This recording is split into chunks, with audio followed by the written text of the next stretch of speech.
Rams QB Matthew Stafford will work out on Saturday as he tries to ramp up his recovery. Stafford hasn't practiced during camp because of an aggregated disc in his back. He did throw during a workout last Saturday, but the team opted to hold him from joint practice this week based on how he felt afterward.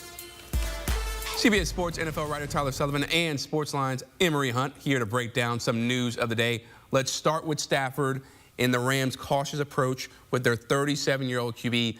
Tyler, what would you like to see from Mr. Stafford before week 1 to feel confident in LA's offense?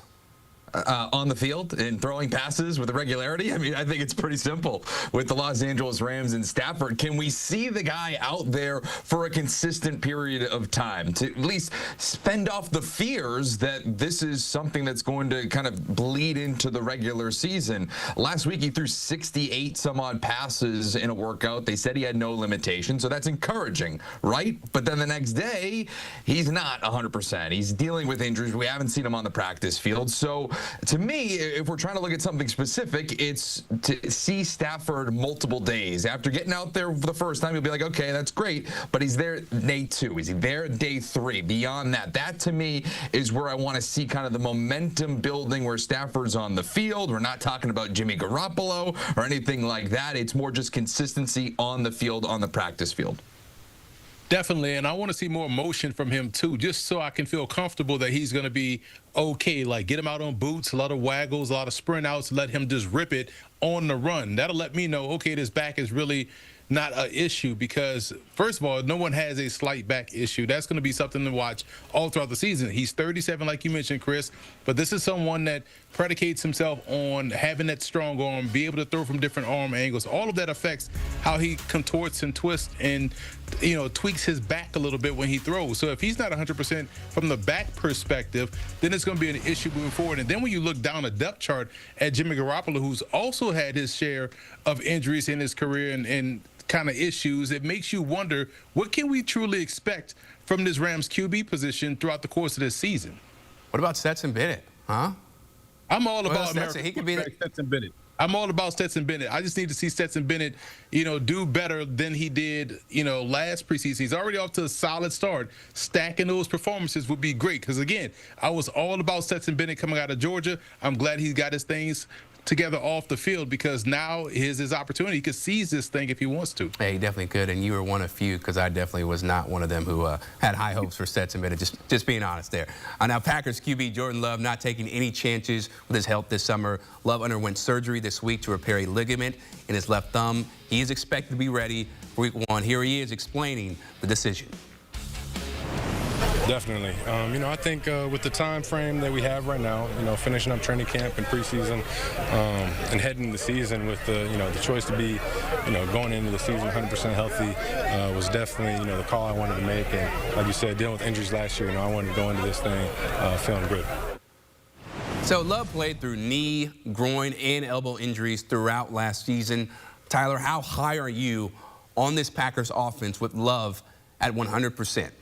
Moderately, and again, we have to see if he is 100%. And the reason why I say moderately is because I just don't know what version of Jordan Love we're going to get, because he's kind of been Jekyll and Hyde during the first couple of years since he's been the full-time starter in Green Bay. You look at what he's been able to do in the first few weeks of the season, he's kind of limped out, and you can see it right here. It's under 500 record, completing 60% of his passes and 20 interceptions from weeks 1 through 10 over the last 2 years. Weeks 11 on to week 18, dude's lights out. 28 touchdowns, more importantly, 2 interceptions. They're above 500. Last season, from week 12 on, he had 0 interceptions to finish off the regular season.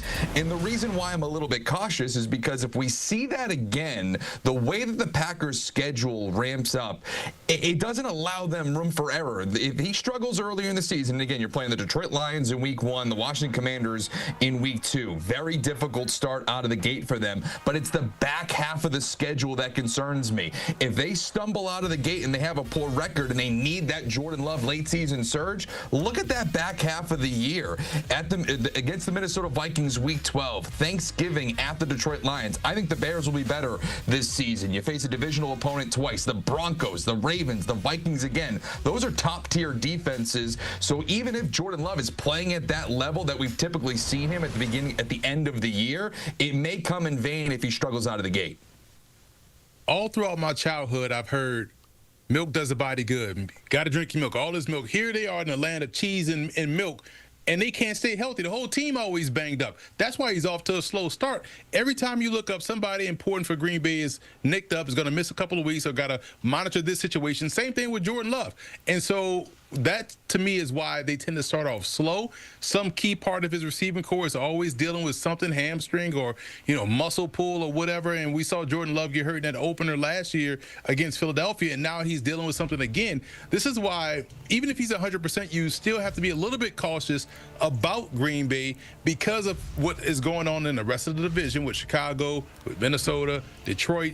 There's no room for error for Green Bay to get off to a slow start. Even if Jordan Love is at 100%, the defense, I think, could help them out, stay afloat. They can run the football, but the passing game will be an issue if, one, he's not 100%, two, if one of his key playmakers is not 100%, which is always seeming to be the case. So there's a lot to worry about with Green Bay, despite this not being a quote-unquote issue for Jordan Love as he's getting ready to start the season. 100%. Now, Green Bay opens up the regular season with home games against the Lions and Commanders. Washington, they have a glaring absence from camp in the form of Terry McLaurin. As his holdout continues, offensive coordinator Kliff Kingsbury says it's time for everyone to get on the field. Take a listen. Yeah, I mean, there hasn't been a ton of contact with him. He's been here, but he's been working with the trainers. So until he gets back on the grass, that's when we'll start building that back up. At that point, what can you do at that point to make sure it doesn't take a long time? Yeah, I think that's one of those deals. It's just time on task, and luckily what they had last year to build a lot of rapport and chemistry, and Terry understands our system going into a year or two, so that should expedite the process. But to me, it's time on task together on the grass is really the only way that you can continue to build. Emory, when you listen to Kliff there, are you concerned about the lack of reps for McLaurin in this offense? No, not at all, because he's done it last year. He's a veteran. He's a pro. When he steps up in the situation, he's going to be ready to go. And here's the thing about football, man. Once the ball snaps, all the play calls and all that stuff doesn't matter, man. At some point, you just find an open guy, hit the open guy. And when Jaden Daniels gets into trouble or has to find a key guy for a key first down, McLaurin knows what to do. He's going to find him, get him the football. He's going to make plays. So I am not worried. This is more of a call to arms for everyone else to tighten up their thing and make sure they're ready to go. And in case he extends his hold out until the regular season, hey, wide receiver 3, wide receiver 4, you may have to step up in a wide receiver 2 role and be the guy for a couple of weeks. So that's what I took from it. Not necessarily about McLaurin, because he knows this offense and he's a veteran, a good receiver that has a good relationship and cohesiveness already with Jaden Daniels.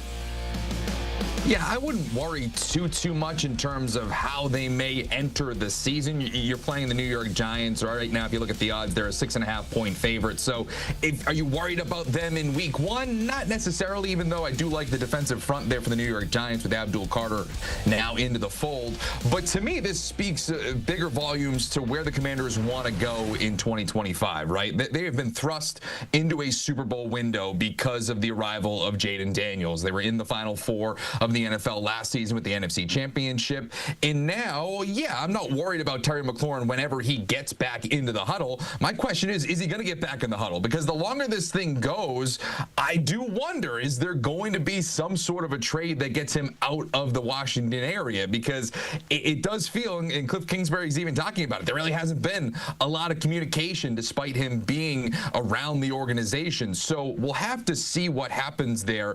And for the Commanders, this is is going to be a difficult follow-up, I feel, though, because, again, Philadelphia, I don't think they're going anywhere. I think they're going to repeat as NFC East champions, and we were just talking about a couple of other teams in the conference. You're going to have to get in as a wild card entry if we believe that Philadelphia is still going to claim the division, and there's a lot more competitiveness in the NFC. I can think of San Francisco. I can think of Dallas as a couple of examples of teams that were out of the playoffs, going to get healthier this season to then rival for a wild card spot. So you would like to have Terry McLaurin to help fend those teams away and get back into the playoffs. Yeah, absolutely, and it's definitely surprising to me. I thought a deal would have been done or they would have been making progress, but instead there really hasn't been any motion on that front. So really interested to see how things progress. Emory Hunt, Tyler Sullivan, always appreciate the time, gentlemen.